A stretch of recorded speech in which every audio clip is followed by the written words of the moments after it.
Okay, let's dig into Psalm 60 today. And right from the start, it hits you.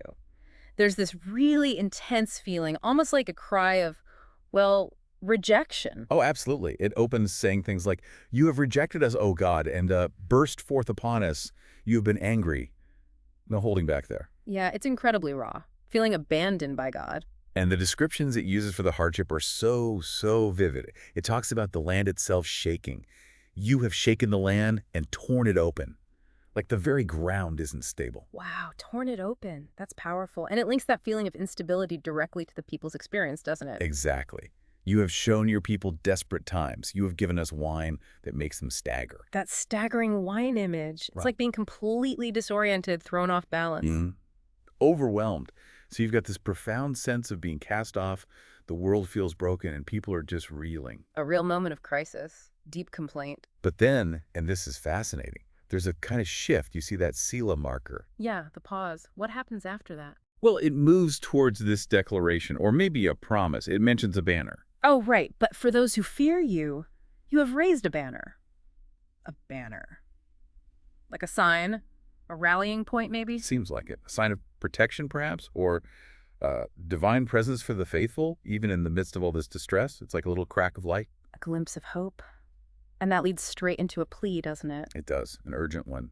Save us and help us with your right hand, that those you love may be delivered. So connecting that hope, that banner, to a direct request for rescue for those you love.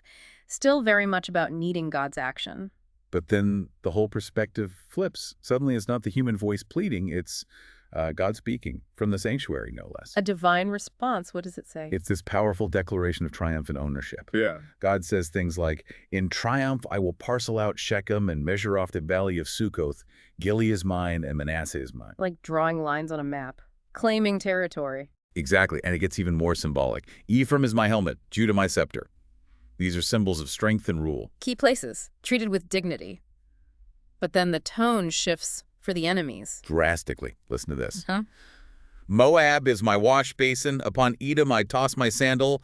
Over Philistia I shout in triumph." A wash basin tossing a sandal, that sounds contemptuous. It's imagery of complete domination.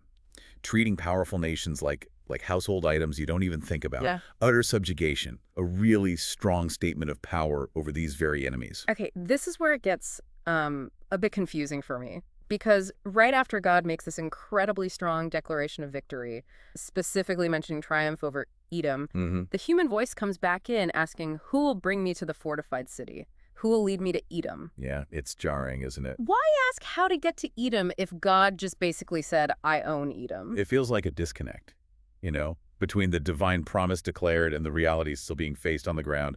The psalmist hears the promise, but still feels the struggle, the practical challenge. The weight of it all. And that struggle seems to lead right back to the initial pain. Exactly, back to that really difficult question about rejection. Is it not you, O God, you who have rejected us and no longer go out with our armies? Think about that. After hearing God claim dominion and triumph, the question still hangs there. Are you, God, the one who has actually abandoned us? Wow, that's the core paradox, isn't it? It really is. Yeah. Feeling rejected by God, while at the same time being utterly convinced that victory only comes from God. How do you hold those together? And the psalm lands firmly on that reliance, despite the feeling of rejection. Completely. It concludes that human effort is, well, pointless in the end. Give us aid against the enemy, for the help of man is worthless. The help of man is worthless. Stark. It is. The final word isn't about human strategy or strength. It's, with God, we will gain the victory, and he will trample down our enemies. Only with God.